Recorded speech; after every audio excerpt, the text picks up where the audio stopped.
Đây cơ, đến đây à? Đất đây. Đất khá rộng đấy nhỉ. Chỗ này làm nhà thoải mái em ạ. Rộng nhưng mà rộng rạp quá anh ạ. Mình Phát phát quang đi. nó không được bằng phẳng nữa. Anh em mình mất cả Rồi. ngày ở đây đấy. Giờ chắc phải san lên phát nữa.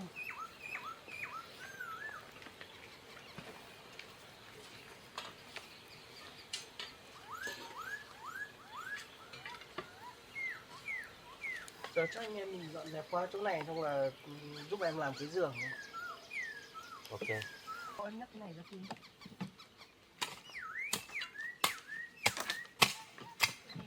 Lấy lá cọ thôi.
Quả chỗ này kéo cho anh đi.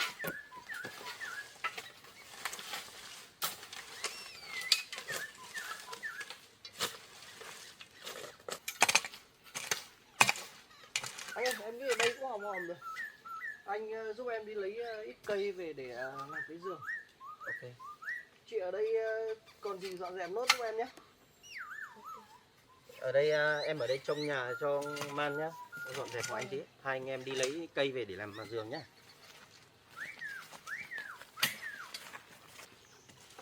Cây trong này thôi. Mình vào đấy lấy thôi. Đây rộng thoải mái nhỉ, cây cối nhiều. Máy đấy cây cối gần nó tiện.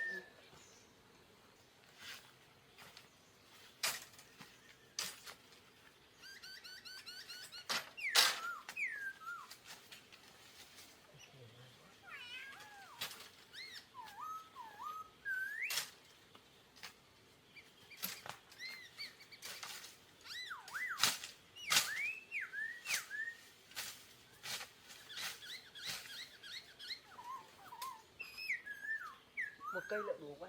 Một cây không đủ, lấy 2-3 cây vào cho nó thoải mái đi.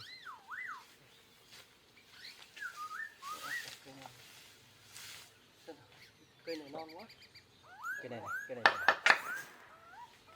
Bên dưới kia có cây dài dài. Ok ok.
Một.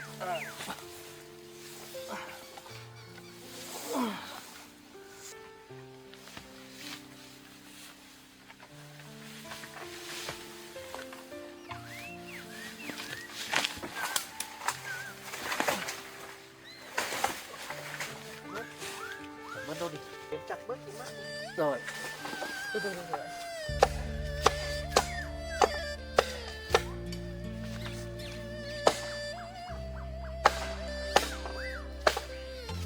Cháu.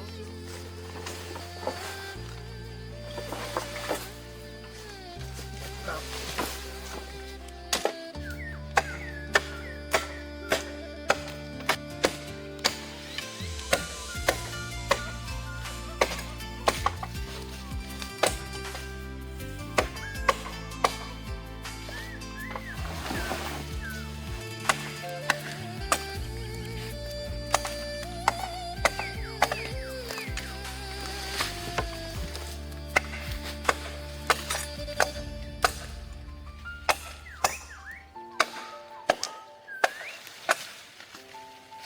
Em kéo giúp anh chút.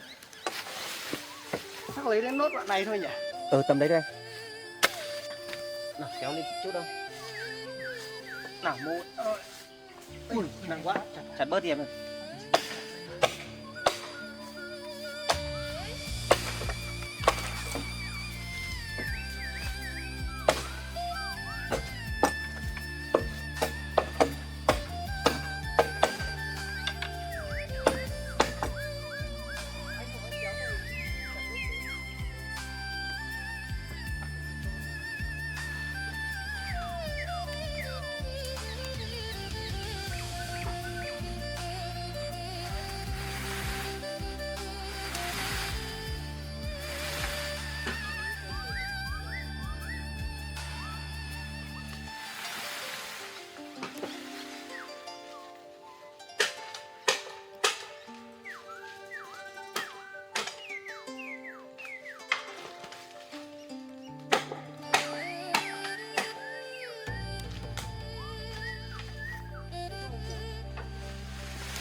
dao về không? Nào.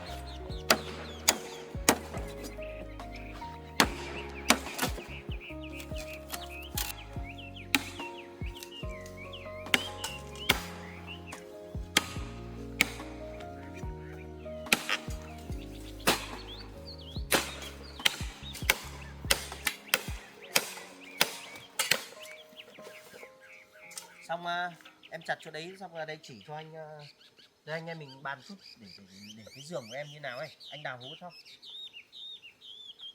Em nghĩ là làm từ chỗ này sang bên này. Em lấy cái Chắc đó một luôn. mình em ở tạm nên là Cái về đó luôn, đánh dấu luôn đây.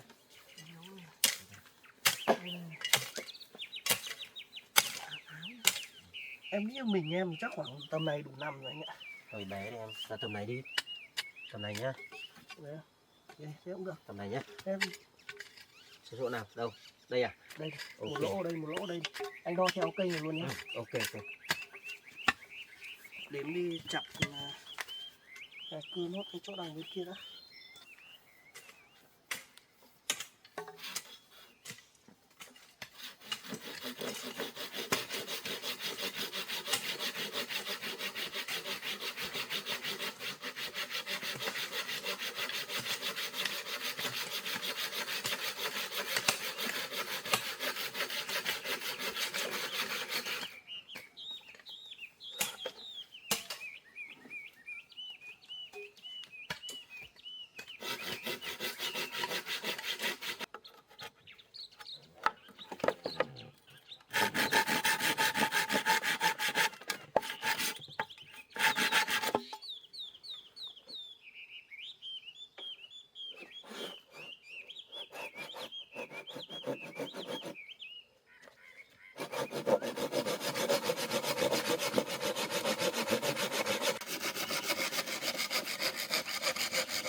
mệt không anh?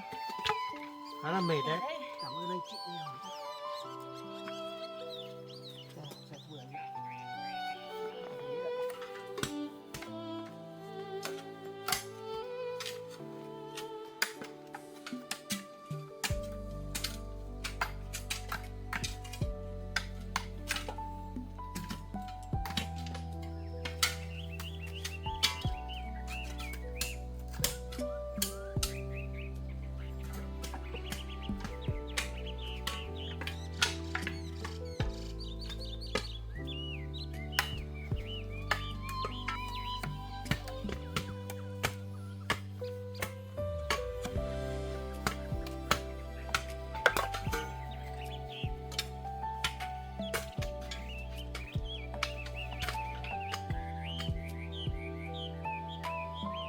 Anh mệt quá để có làm cho. Thế thay anh một chút.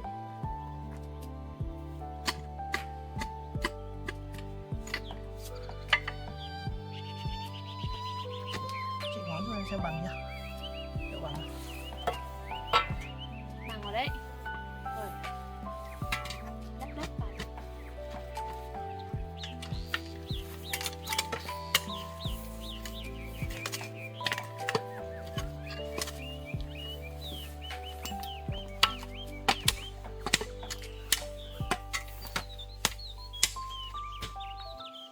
Chị cho đo.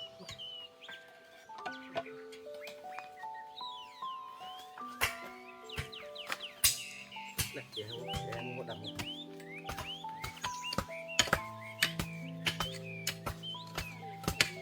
Nước vào trong.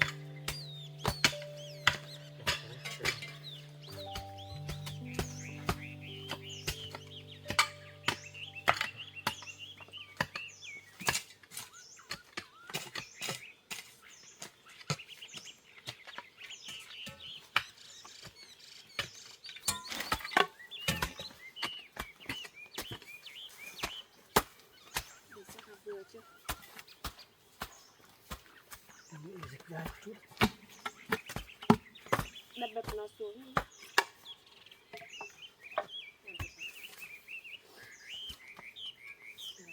Được đấy, bằng rồi đấy.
Một chút em ơi.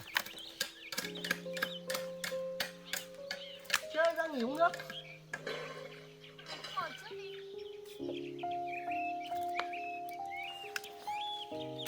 Cái khu đất đằng trước này là của nhà mình hết à? Chỉ loanh quanh khu này thôi anh ạ. Từ đây ra kia với ít đồi chè đằng sau này.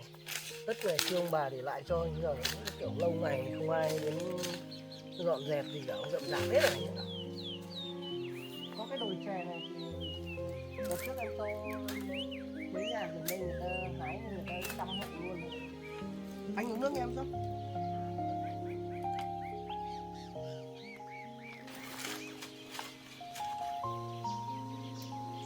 Vất vả cho anh chị quá. Không có gì đâu em ạ. Anh chị thì làm nông cũng quen rồi, nên là những công việc này công việc hàng ngày của anh rồi. Thì anh cũng chẳng có gì. Có sức thì anh giúp sức. Thì bây giờ thì mảnh đất thì em dự định sẽ làm gì em? Cái nhà này thì em làm tạm thôi anh ạ. Em định là san ra chút, san cho phẳng nó là làm dựng một nhà bên đây. Với là chăn nuôi một chút anh ạ. Gần đây cũng gần nước em đang định là nuôi một ít vịt với một ít gà anh ạ. Giờ em thì cũng chả ước ông to bà lớn gì đâu anh ạ. Giờ chỉ mong là về quê gây dựng lại cái nơi này để làm một cái trang trại nhỏ thôi, để có chỗ ở anh ạ. Nếu mà sau này mà em làm mà cần thì anh chị giúp thì cứ gọi anh. Chắc là cũng phải nhờ anh chị nhiều ấy.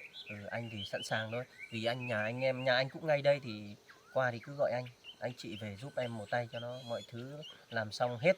Thì em có nhà mới thì anh chị cũng mừng. Thế là từ cái hôm vợ rời đi ấy, thì em đã liên lạc lại được cho cô ấy chưa? Em gọi suốt rồi anh ạ, nhưng mà không thấy cô ấy nghe máy. Trước lúc đi thì vợ chồng ấy cũng có cãi nhau to ấy. Anh nghĩ là liên lạc mấy nữa mà cô ấy mà chủ động liên lạc cho em thì mình cũng nên làm lành em ạ. Anh nghĩ là con cái nó ở gần bố và mẹ thì mọi thứ sẽ tốt hơn. Em cũng nghĩ thế, khi mà em làm xong nhà mới chắc em cũng phải gọi cho cô đấy. Em tính làm nhà mới xong này em đón vợ của em về à? Em hy vọng là vài hôm nữa cô ấy sẽ hết giận và em sẽ liên lạc lại cho cô đấy anh ạ. Em cũng mong cháu nó có bố có mẹ, mọi thứ nó sẽ tốt đẹp hơn. Anh cũng nghĩ là vậy đấy em.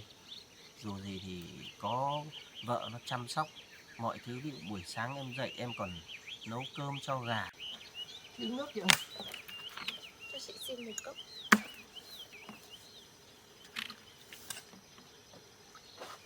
Chị xin.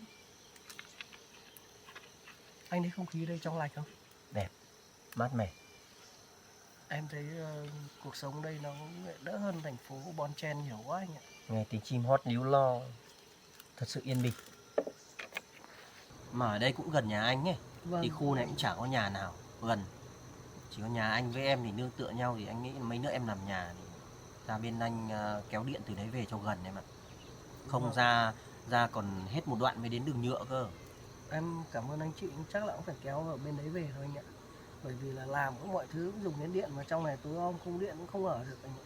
Được, hôm nào em làm em cứ gọi anh để anh hỗ trợ em kéo đường điện về. Vâng, là anh giúp Phải em. có điện mình mới làm được việc em ạ. Anh ạ, đàn ông mình ấy, mất tiền thì đau một, còn mất gia đình thì đau 10 anh ạ. Nhiều khi vẫn phải cố tỏ ra mình ổn, cũng vì con vì cái. Em ạ, phải cố gắng em ạ, không người ta nghĩ mình là yếu đuối. Em cũng mong giàu lại. Em chỉ mong một ngày nào đó nhìn vào gương để không thấy hổ thẹn với chính bản thân mình ấy. Em ạ, còn sống là còn làm lại được. Đau mất vợ thì đau một, nhưng mà mất bản thân mình mới là thất bại em ạ. Em nghĩ về vào rừng là trốn chạy, nhưng không phải. Để quay về làm một thằng đàn ông bình thường. Thua kèo này thì mình bay kèo khác em ạ. Anh nghĩ là cuộc chơi này không có người thắng. Thế thì sau này em vào đây đấy, thì em chăn nuôi, đỡ phải bon chen ngoài xã hội em ạ. Ở đây nó yên bình, thư giãn, để mình tìm lại cái bản thân của mình đã ngày xưa mất đi đấy em ạ. Thế bây giờ em cái lán tạm này của em là có cái gì để quay vào chưa? Em đang định lấy lá cọ để quay. Anh nghĩ là lá cọ là không ổn đâu. Vâng. Thế thôi để tí nữa em chạy mua cái bạt anh ạ. Giờ cũng không có việc gì thôi, thế anh chị về trước. Thế thì giờ cũng hết việc nhỉ. Vâng. Đằng nào thôi để anh chị về nhà em cũng lo dọn dẹp nhà cửa. Vâng, anh chị về. Khi nào cần thì cần giúp đỡ thì cứ gọi cho anh chị nhé. Vâng, vâng. Ok, thì anh em xin phép nhá. Vâng.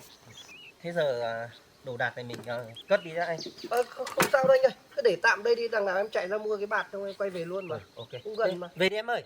Về mình lo nốt công việc trong nhà đã.